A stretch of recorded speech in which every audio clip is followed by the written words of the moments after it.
If ever I had a video,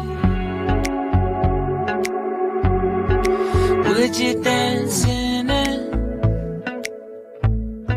Would you dance in it, in it? Oh, sunshine, you are my sunshine, let it in. Good morning. It's a question of communication this morning, because the gentleman that I spoke about yesterday, who was trying to get a permit, I guess, to stay on the roads, parking on the roads in Lewis, he went a step further, because he eventually received a reply from the parking people, who first of all said they had no record of him trying to contact. That's a good ploy by this council. They lose everything, and then they turn around as if, well, we lost it. It doesn't really matter. That's why we didn't do anything about it. We lost it. And there are more cases of that for people who are far more needy than the gentleman who's wanted a parking permit, or for me in my fight with them about the court. But they are very good at losing things and then not responding for quite a long time. But he got very frustrated, and but eventually got this letter, which is more or less said, we can't find any record of you contacting us. Don't understand why you're stamping your feet. But anyway, this is what would happen, and basically he's being sent back to the library. So he tried the library, and there was nobody was answering at the library either. So out of frustration, he's written another letter, and he said, look, this is the worst case of double speak, or the use of language that you understand, bureaucratic language, which nobody else understands, that he's ever seen. And he pointed out that he was the chairman and CEO of a very, very large public company, so knew what he was talking about. The next step will be, who knows? The only thing is that nobody is answering phones at the local council or any of their areas of operation, such as the library. And that is really quite disturbing. I mean, if you can't get the phone system right, you can't get anything right. The whole thing is in complete and utter confusion and chaos, and something's got to be done to sort it out. Every time I say customer first, I can't help but giggle. I really can't.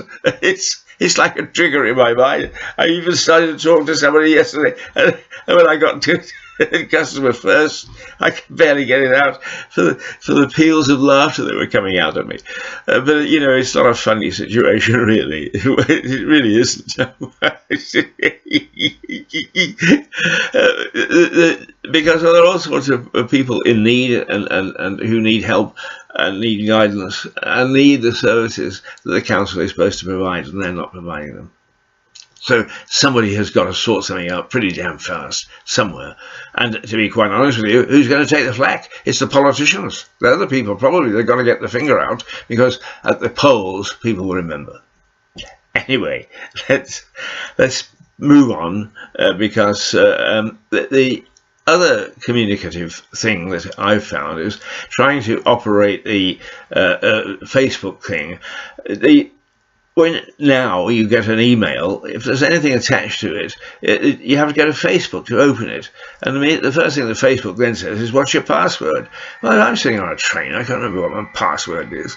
And, anyway, I've been asked to give so many different passwords. Every time I try Facebook, it says that I've got to have a new password because it doesn't recognize the last one. How are we doing? I've got another minute left to talk to you. And I think that our whole society is bogged down in communication problems because we're not using the things that we have properly. That people who are in the communication field should know better. A few years ago, the accountancy profession, particularly the big boys, had great problems because they were talking to everybody in the speak that they used in accounting, and they realized that they just weren't getting through to their clients, and they spent a fortune on having people retrained and being taught how to write simple plain English so that the client understood what it was that they were talking about. Well, somebody had better grab the town halls by the scruff of the neck, but also the people who are responsible for much of what goes on the computer. I find it absolutely appalling that if I want to tap in and get a bit of news from the newspapers online, that I get a headline and then it says, I'm not going to tell you anymore unless you fill in this survey. Well, I haven't got time to fill in surveys. I just wanted a quick look at the news, and they're not providing that. And if it's not a survey, it takes you off to some ad. All right, I understand that the newspaper people are trying to find ways to make sure that they get a return, a cash return, from the service they provide on the internet. But that's not the way to do it. It really isn't. Because all that happens is I get irritated and other people get irritated with them, and as a consequence, their published paper is the one that will suffer. So, all in all, oh my goodness me, I'm well over my 5 minutes now. All in all, we've got to sort out communication, because otherwise the computers will take over, and now that they can speak to each other, God help us if we can't speak to each other as well. Toodle pip. If ever I had a video, would you dance in it? Would you dance?